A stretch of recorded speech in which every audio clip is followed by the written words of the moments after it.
Oh, I don't think we did. He's up. He's up pretty quickly, though. We want to. Yeah. Okay, public comment. We're grateful to have a lot of our interested members of the public here today. I look forward to hearing from you. We apologize to those who did not make the list. We know there's a lot out there.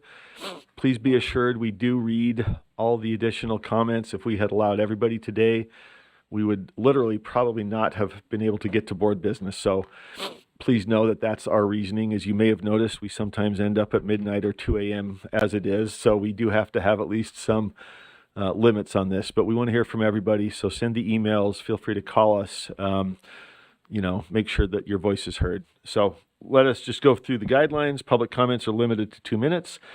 Comment can express support or dissent for regulatory action. Individuals should not use public comment to complain about personal issues or attack or defame an individual personally.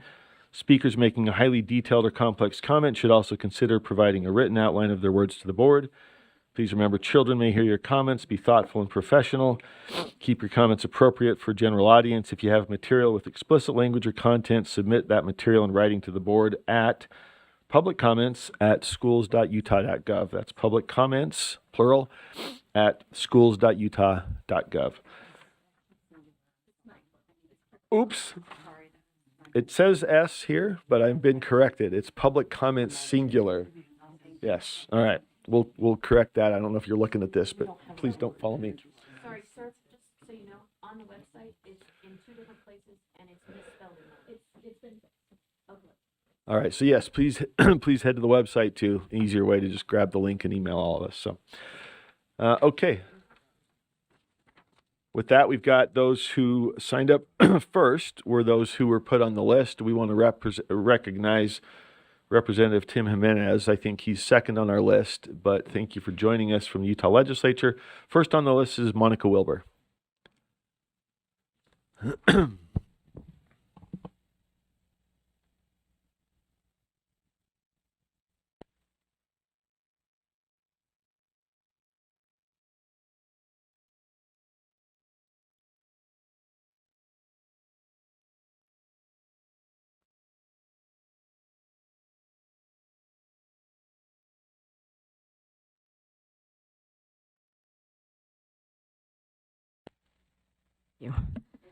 Okay. Before I begin, there is a handout going around, and if you can reference it, I would appreciate that. All right. Good morning, board. I was raised in a humble home in a wealthy neighborhood. My dark-skinned mother is from Central America. My white-skinned father is of Swiss-British heritage. My skin is light, my hair is dark. Both my parents speak Spanish. I was raised to speak English only. So my question for this board is, if your educational equity rule had been around in my childhood, how would teachers have interpreted its provisions of diversity, equity, and inclusion to apply to me? What kind of personal information would they have had to extract about my home life? And what kind of stereotypes would they have had to resort to arrive at a subjective conclusion about how I should be singled out at school? How would R277328 have labeled me? The way I see it, DEI makes kids line up for a label so they can be put in a box and treated like a commodity in a market where their victimhood is their currency. DEI practices in schools by any name or euphemism result in symbolic, systemic, and toxic discrimination. DEI labels exploit children based on characteristics beyond their control, and that is always wrong. I've seen documents from this board and from Granite School District that validate these statements, as well as from multiple other districts. You've seen copies of some of these. I've also heard that Granite officials have said that the Granite document entitled Racial Equity Resource Toolkit for Staff was never distributed. That is false. This equity toolkit was linked in Granite's Educational Equity Department's Equity Express newsletter distributed to district personnel via the SMORE platform in August 2021, the same month the Educational Equity Rule went into effect. As long as you're considering repealing 328, you might want to add repealing Portrait of a Graduate, the resolution denouncing racism and embracing equity, social emotional learning, PBIS, and a host of other DEI-aligned programs and statements. Thank you. Thank you, Monica. Representative Jimenez, thank you for joining us. Thank you, Board, for your time and for letting me speak today. I'm Representative Tim Jimenez. I represent District 28 in the Utah House of Representatives. Last year, I was the sponsor of HB 427. I passed this bill as an effort to make sure that all of our students feel included and that we make sure that we are not othering students, making them feel somehow responsible for past sins or present sins committed by individuals of their same race, sex, gender, or sexual orientation. I'm thankful that the board has been so open to meeting with me. We knew as we passed this bill that R277-328 would be out of compliance with HB 427, and I'm grateful for that the board has decided to meet together to vote to repeal this. And meeting with leadership a lot and with leadership from the Utah House, we are grateful that leadership has supported a repeal vote, as well as working with House leadership on the understanding that there will not be an amendment, that there will be a full repeal vote. It was the understanding of members of the Utah House that we've been meeting with and leadership that we would not be amending or changing this. The House has understood that a full repeal is in order to be compliant with state code and the code which I worked on last year. So I appreciate your vote, and I have to be here, go to a meeting, so I can't be here for your vote today, but I want to thank you in advance for coming in compliance with state code by voting for a full repeal and not amending this R277-328. And that is the House's will, and that is what we have been led to understood will happen today. Thank you.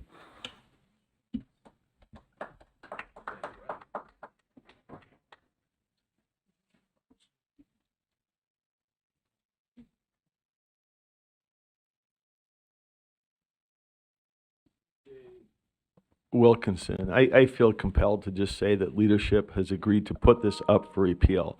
Amendments will be considered and can be considered. So we've brought this forward as we agreed. We have brought this forward for consideration of repeal. That is not the only item on the agenda. Ms. Wilkinson. Thank you, and thank you for clarifying that. I'm really appreciative that Murray High is here. I have 4 children who are or have been through the Murray School District, and I do that by choice. We are out of bounds because Murray School District is so amazing with students who are gifted and talented or students who need a little extra help. I scrapped my original comment at about 1 o'clock this morning because I happened to see a release by Utah Parents United that states that, quote, "It is our moral responsibility to teach our children that it is their character that defines their potential, not their race or circumstance." And I want to ask everybody who's watching or in this room, how many of you came out of your mothers with a resilient character or grit? That is something that we learn throughout our childhood. Nobody came out or was born with the ability to protect themselves, either mentally or physically. I'm going to give you some object truth. We grow into grit, and we do that with the help of family, with the help of friends, with the help of supportive communities also. When family and friends are not there for us, which is the case with far too many of our students or children in general in Utah. I'm going to hope that we here, who I'm pretty sure are all parents and or grandparents, that we can agree that we value children enough to let them grow old enough to build resilient character, to build into grit. How many times do we have to be in a national or international spotlight because we did not allow a child to do that in a safe environment? Izzy and Drake are 2 examples where we did not give children that chance. Thank you. Thank you, Ms. Wilkinson. Yvette Romero Coronado. Oh, you're online. We got you. Yes, I am online. Thank you. When does my time start? My name is Romero Coronado. I'm a Granite School graduate, social worker, and constituent of Christina Vargas, and I'm here in support of R277328, educational equity. In school, I was an English language learner and the daughter of Mexican Catholic parents whose customs and values didn't always align with the majority culture. I grew up feeling ashamed and embarrassed of being Mexican, except in spaces like the Multicultural Club at Westlake Junior High and my friend group. My shame drove me to wear blue and green contacts, bleach my hair, and rid myself of an accent others made fun of. I felt unsmart, which kept me from pursuing academic opportunities like taking AP exams, convinced that I would never pass. My shame touched my family too. Like when I asked my dad to stop playing Spanish music when he picked me up from school, chose not to respond to them in Spanish in public, or the many times I told my parents they did things wrong. I am certain I made them feel the same way I felt about being me, inadequate and worthless. Truth is, no one in my school put books or content in front of me that affirmed my individuality and culture, and it's had profound consequences. Some people of my generation, millennials, have lost their connection to their mother tongues and cultures as a result of culturally relevant curriculum and equity-focused approaches. I have sat with people of minority identities who have shared painful stories of trying to act and become more white and like the people of the majority faith, to be invited to birthday parties, to be asked to the dance, and to feel a sense of belonging. I don't believe my teachers intended for me to feel this way. I believe that they were doing their job, teaching the curriculum they were given. However, I received a clear message. People like me don't write books or accomplish things worthy of note. And if I was to succeed, I had to leave parts of me and my family at the door and even reject them. Through personal work in my college education, I've learned to embrace the parts of me that I was embarrassed of. And I believe that educational equity is a necessary framework to repair and prevent the harm of sameness that I experienced and that many other generations have as well. Thank you. Thank you very much, Yvette. We have Curtis Linton.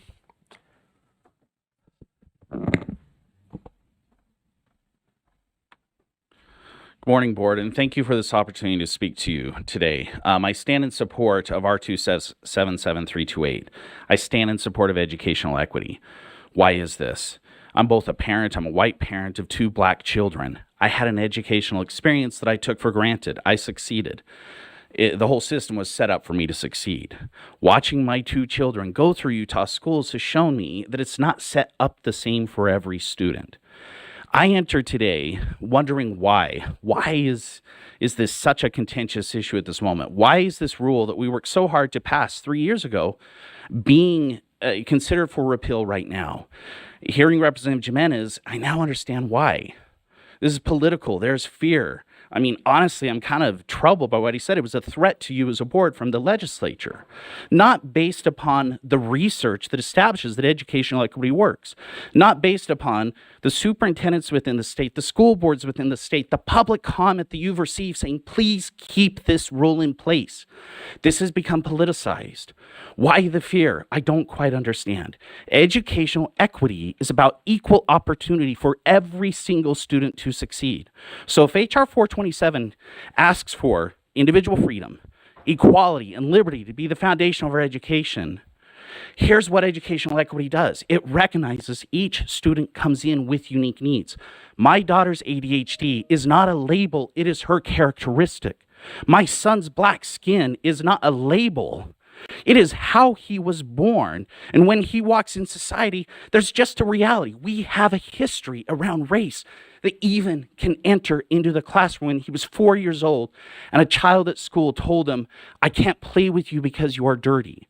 Educational equity gives educators the professional development they need so they can see this difference and accommodate it. Imagine educational equity, working within a school, a wealthy white boy growing up on the East Bench who is left-handed, but shows up Does the teacher accommodate that? Has the teacher been trained to accommodate that so that left-handed student can participate, engage, and succeed like every right-handed student in the classroom? This is what I finish with. I know my time is over. Educational equity is about hope. It is about achieving the vision of our nation that each and every student has an equal opportunity to go after their dreams and succeed in society. Thank Please you. support our educational equity. Thank you. Thank you very much for joining us.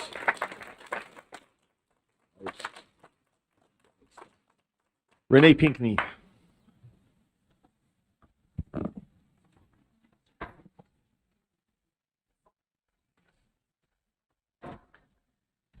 Good morning, Chair Moss, Vice Chair Earl, Vice Chair Hart, State Board of Education members. Thank you for allowing me to make public comments on R277328. I'm Renee Pinkney, serving as the UEA president. We all know that school is where childhood happens. Most of us believe that every child, no matter their color, background, or zip code, has the right to learn in a safe and supportive, well-resourced classroom where they are provided the supports and resources necessary to learn and thrive. This is equity. If educators are not trained in education equity, if they are working in an environment where they are weighing every word they say for fear of reprisal, they will not be as effective as they are when they receive professional development and support. Our students and their families must feel welcome, and schools must foster a strong sense of belonging. When students feel valued and are able to participate in rich, meaningful discussions about current events, ideas, and differing points of view, their curiosity and creativity come alive. They feel seen.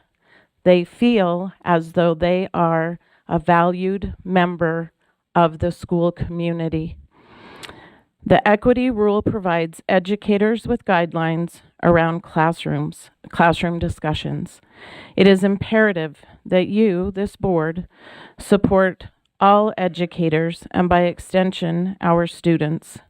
Please don't leave them in a vulnerable position. Do not repeal R277328. Thank you. Thank you, Renee. Darlene McDonald.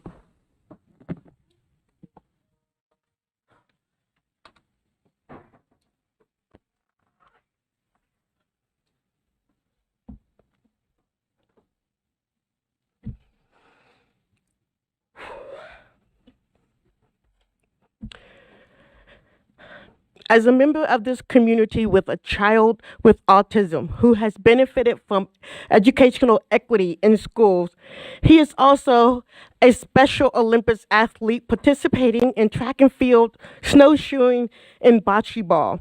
This further outlines why equity, as defined as part of DEI, is important. So I appreciate the previous presentation. A logical fallacy is an argument that may sound convincing or true, but is actually flawed. Passing a resolution stating Administrative Rule R277328 is critical race theory is a logical fallacy. Stating Administrative Rule R277328 violates Utah Code amended by HB 427 is a logical fallacy. Equity is designed to ensure every child has the opportunity to learn and to be successful, regardless of their ability, their race, color, ethnicity, sex, orientation, gender, or gender identity, and thus exercise their unalienable right to pursue their happiness as endowed by their Creator. This is an election year. Many board members will be challenged by people with political leanings that are further to your right. I get it, but this puts you in a tough political position. However, this does not give members of the board permission to use our children, educators, LEAs as a political football. I urge members of this board to do what is right and reject the request to repeal this rule. Our words matter. Our experience matter. If you proceed, then I request that you follow the proper processes and procedures as outlined by Utah Code. Thank you. Thank you, Darlene.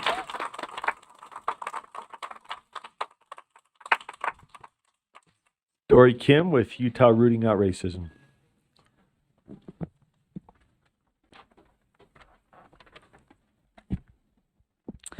Good morning, esteemed board members. Thank you for your time and consideration this morning.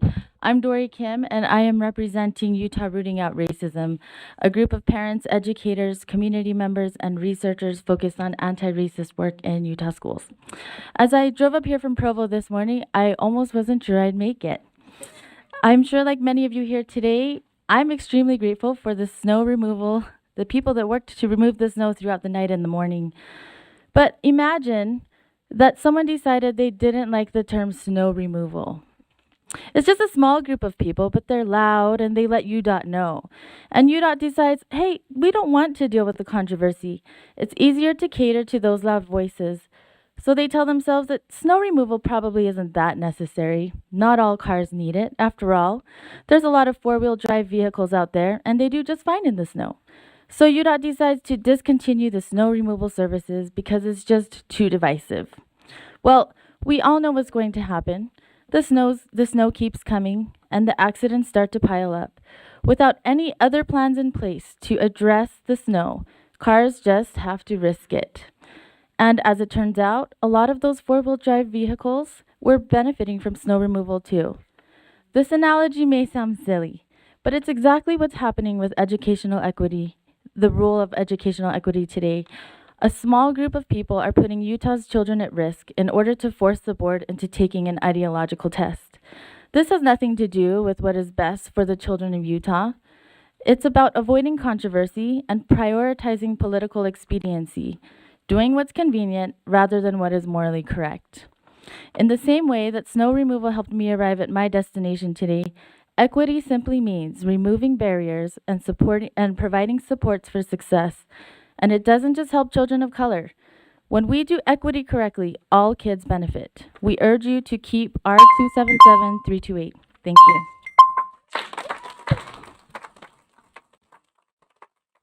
Thank you, Dory. Aaron Bolan.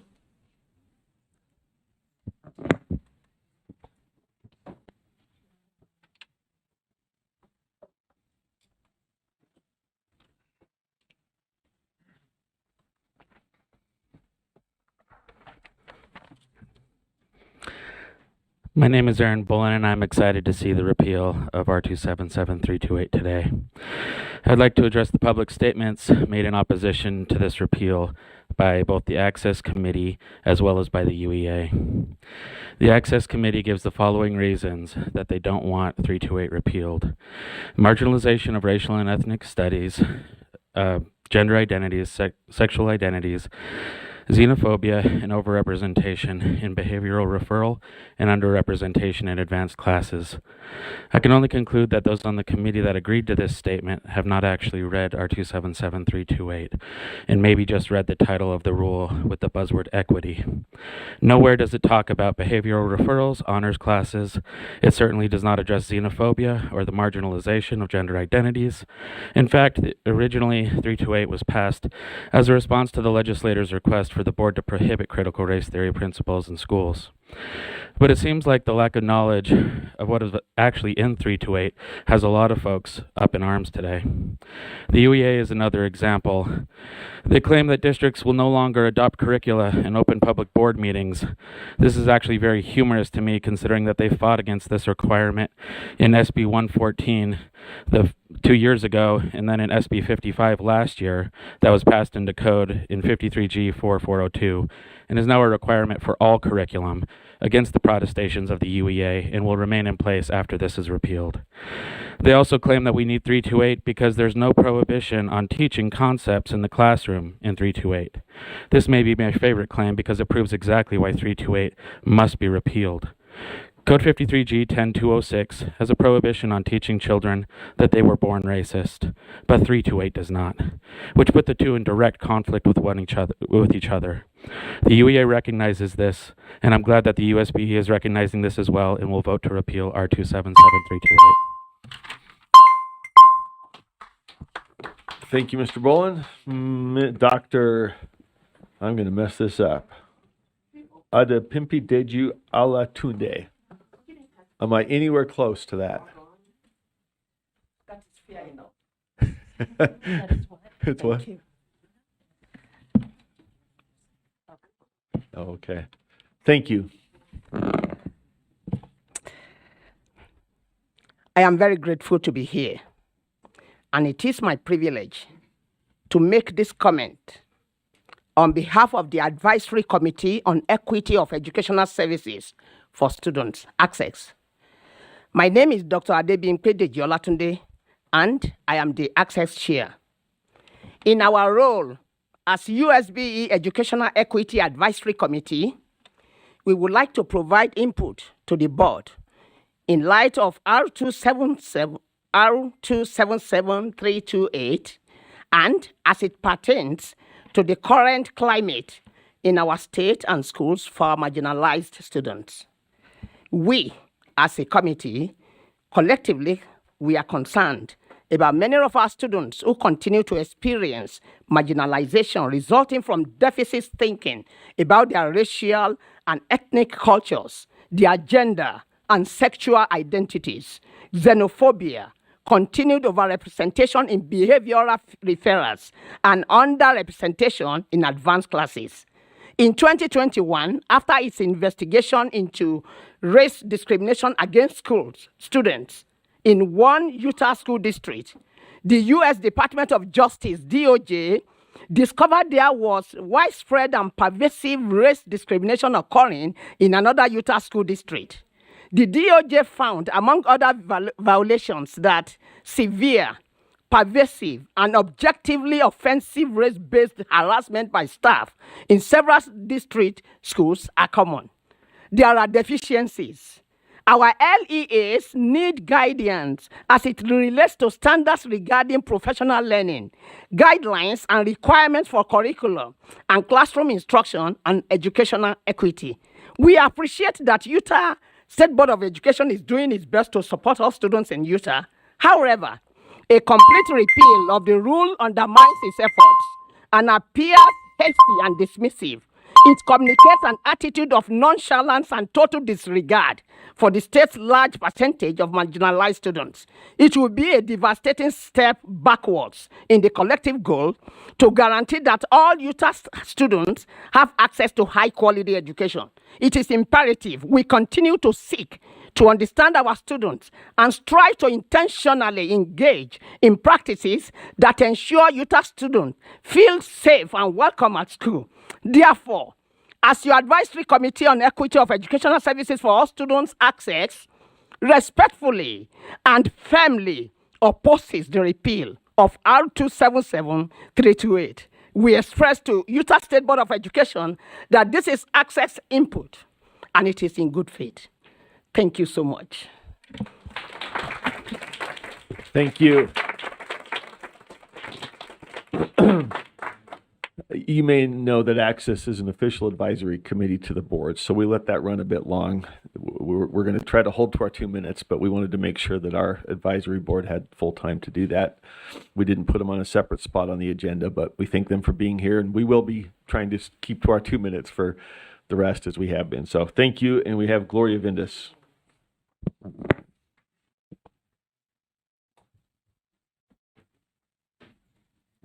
Let's see. We didn't have her listed for in-person or online. Did she not? Gloria Vindis, are you with us? All right, we'll mark that and come back to you at the end and see if we've got you. Lexi Cunningham? Scheduled for in-person? Oh, there we go. There's Lexi.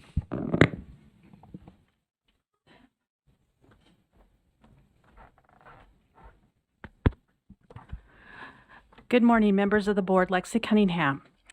The Joint Legislative Committee, comprised of members of the Utah School Boards Association, the Utah School Superintendents Association, and the Utah Association of School Business Officials, met on Thursday, January 4th, 2024, and voted unanimously to support R277328, Educational Equity in School.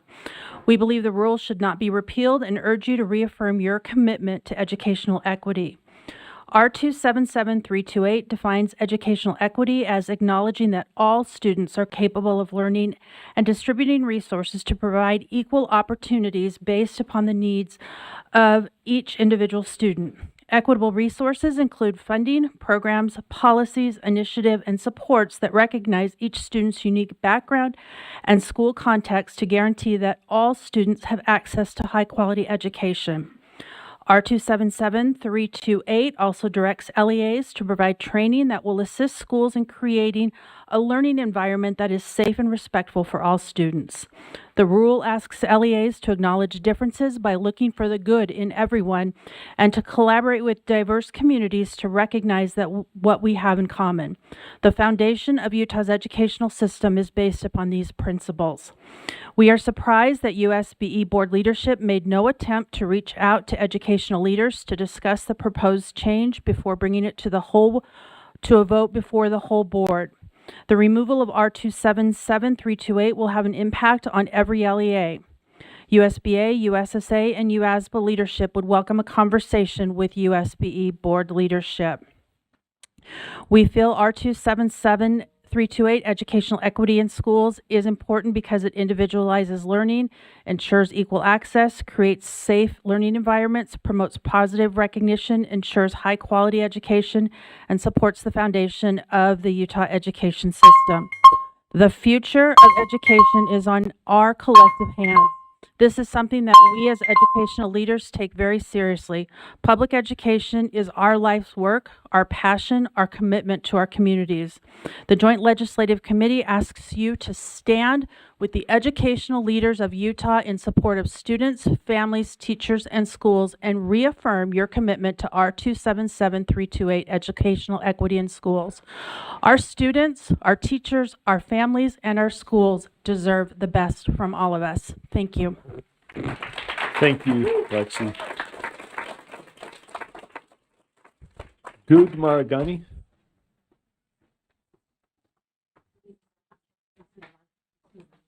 Online? Yeah, Goud, I'm sorry. I called you Good. Goud Maragani. We got you. Okay, You're with thank us. you. Thank you. So my name is Goud Maragani. I'm the president of the Utah Gay Straight Coalition, and I'm here to testify in support of repealing R277328. I read in the news that there's some people that are concerned that repeal of this rule lead to their children being called racist names or to increased racist incidents in schools. And I'll say, like, I understand the issue because growing up in the 80s and 90s, I certainly have dealt with some racism. It was rare, but it did happen. And so I think it's a good goal to try to reduce racist incidents and racism in schools. However, R277328 was not designed or written to prevent racism or to deal with these issues. None of its provisions, nor its stated purpose, address reduction of racial discrimination or reduction of incidents of racism. Those issues are addressed in the state board's code of conduct and its other rules related to bullying and discrimination. Therefore, repealing 328 will have no effect on the occurrences of these incidents. Previous to 328's passage, the USBE, to your credit, opposed racism and sought through rule to help all students succeed and feel safe regardless of their race, gender, sexual orientation, or any other characteristic. That did not change with passage of 328, and it will not change with its repeal. Any effort or project to further reduce instances of bullying and racism should be initiated through an amendment to a currently existing rule. And so I urge you to repeal the rule today, and thank you for your time. Thank you. And thank you for rolling over 18 seconds to the next speaker. We're moving along. Appreciate your comments. Kyrie Bartholomew.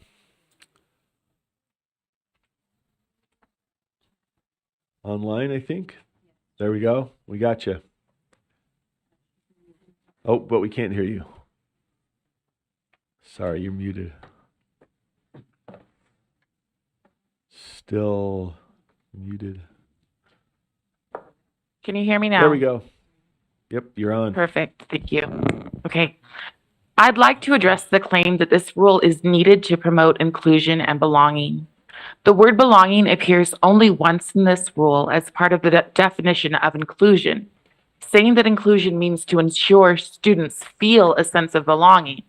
This explicitly ties the goal of belonging and inclusivity to the ability to guarantee that certain people have specific feelings. As an ethnic minority, with a different point of view than my assigned collective, I can assure you that I would not likely be made to be included, feel welcomed, or have a sense of belonging. Rather, I'm likely to be ostracized. Unfortunately, no one can guarantee how people feel.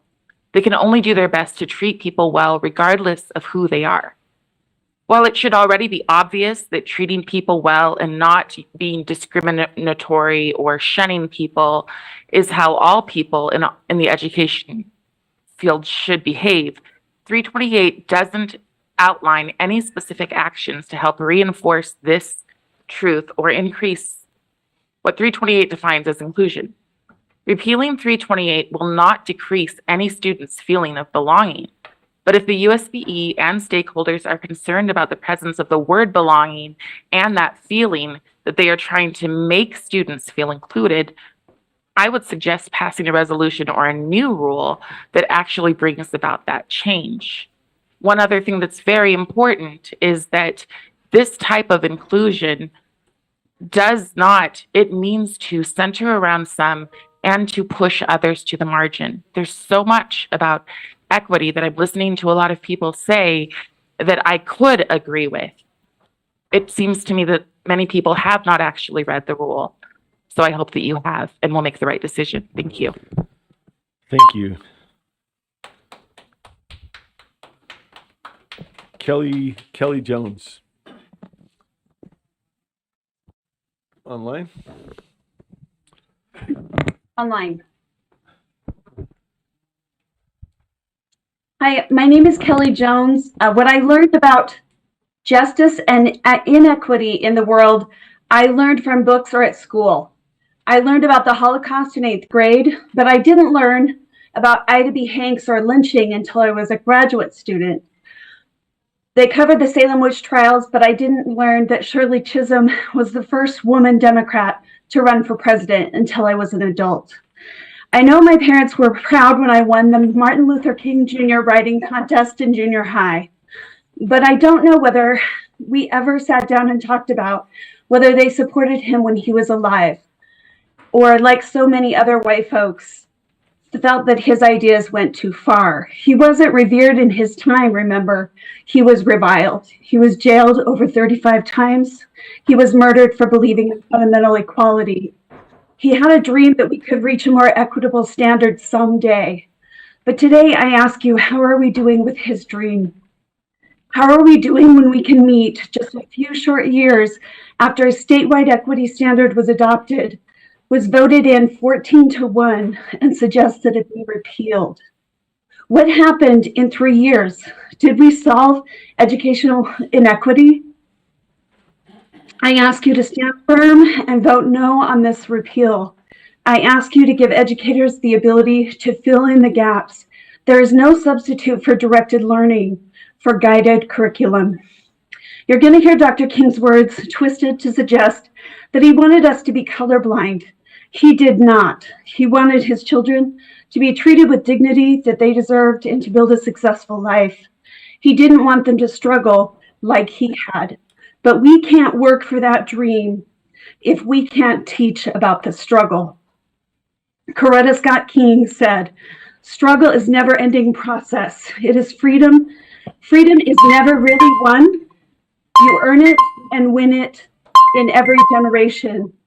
Every generation has that duty to carry on the struggle and to work for equity." Thank you.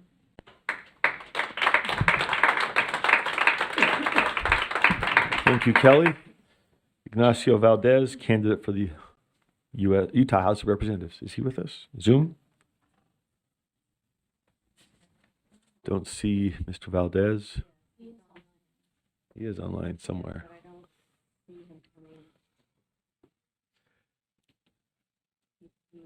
We can circle. Oh, is he there? Just trying to get on. Okay, let's circle back. Oh, here we go. I'm here. Okay, thank you, Mr. Valdez. The floor is yours. We can hear you. Thank you very much. My name is Ignasio Valdez, candidate for Representatives District 10 here in Ogden, Utah. It is unfortunate that many in education establishment are fear-mongering over the repeal of R277328. It has been said this rule is beneficial because not studying differences leads to racism. I would like to evaluate this statement. The language of the rule does not address the study of racial differences in the classroom. The rule instead mentions group differences twice in reference to teachers both times.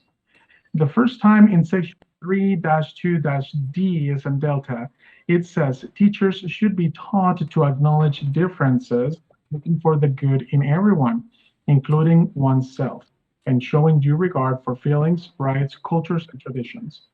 The second time in section 3-2-E as an echo, it says teachers should learn to acknowledge diverse cultures, language, and traditions, values, needs, and lived experiences.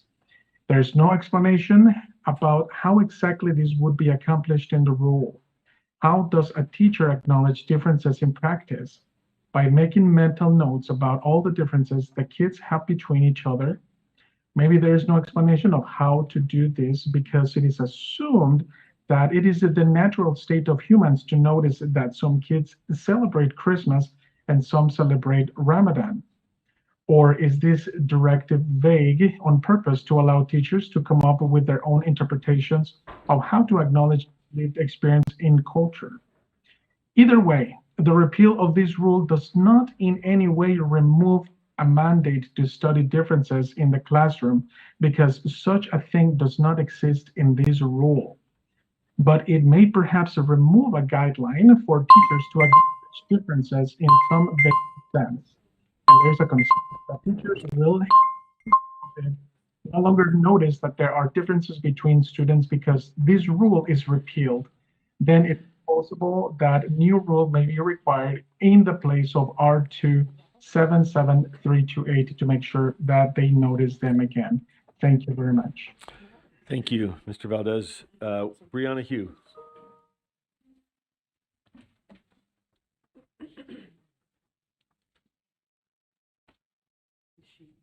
Brianna, are you with us online? Yes, I'm here. I'm just trying to get stuff working. We Sorry. got you. Thanks. Okay. I just want to start with an idea from a recent book that I read called Belonging Through a Culture of Dignity, The Keys to Successful Equity Implementation. It's by Floyd Cobb and John Crownapple. They talk a lot about how Maslow's hierarchy of needs is more like a ladder, even though we try to make it a pyramid. So where in this ladder, our needs build on each other. So first you have physical needs, then safety, then belonging, then achievement, then self-actualization. But what happens when you try to put achievement before belonging? Our students fail both in belonging and in achievement. I just want to point out that we have a lot of rules and a lot of standards about achievement. But when you skip over belonging to try to get to achievement, it doesn't work. Our students are not thriving in our schools. And belonging is something that everybody deserves in our schools. And R277328 ensures that.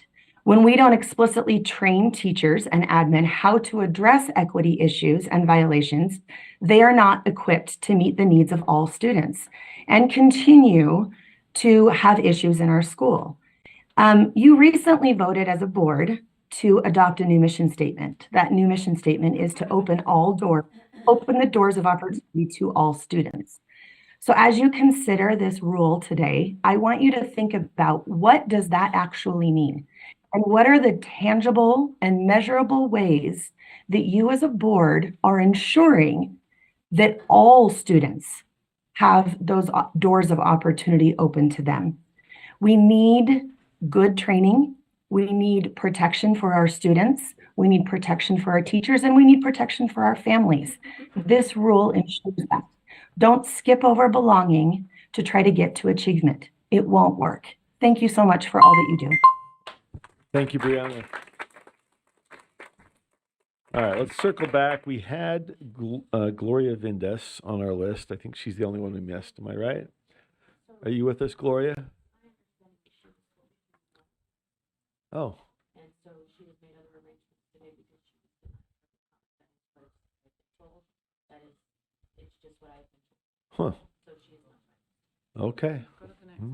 She's been on the list. So that okay. I think the next on the list then is Juan Valadares.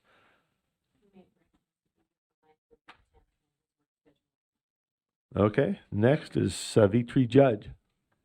I'm just going on the order of the waiting list. Sorry? Yeah, we just have one more because we didn't have someone. Oh, we got a number of people on the waiting list. We'll just. Oh yeah. Sorry, we got one spot. So let's see who we get to. Kevin Kouros.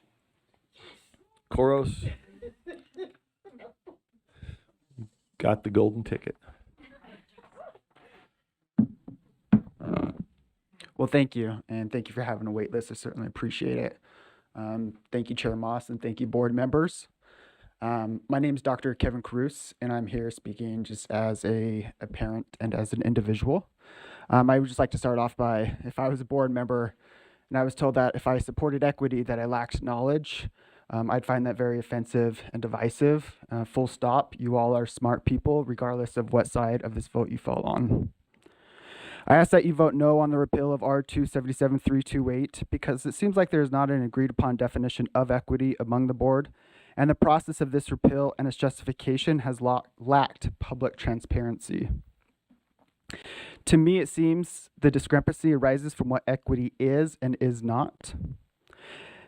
Equity does not give a student an advantage. Instead, educational equity provides teachers the knowledge and resources to prevent an individual student from falling behind their peers, not getting ahead of their peers. If you repeal this in the spirit of equal opportunity, how will the board ensure that all students have access to these opportunities? For instance, how will schools make sure that a student knows about an opportunity, can afford that opportunity, can make it to the scheduled time of that opportunity, can physically participate in that opportunity, and can feel included during that opportunity? For equal opportunity to work, there needs to be acknowledgement of the barriers that exist to access this equal opportunities, and these barriers are not a fallacy. They are supported by reliable and valid research. Without sufficient public transparency, this repeal appears symbolic on the surface. Please keep educational equity in Utah schools. Thank you.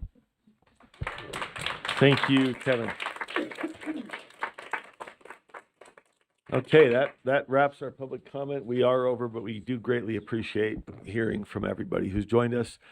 Encourage you to submit. We've got, as you can imagine, our email boxes are full, but we read them. I've read every one that's come in, so please feel free to express your thoughts in email. Go to the website, call us, whatever you like. We want to make sure we hear from everybody, and apologize we're limited because we do have a lot of business to get to. So thank you for joining us.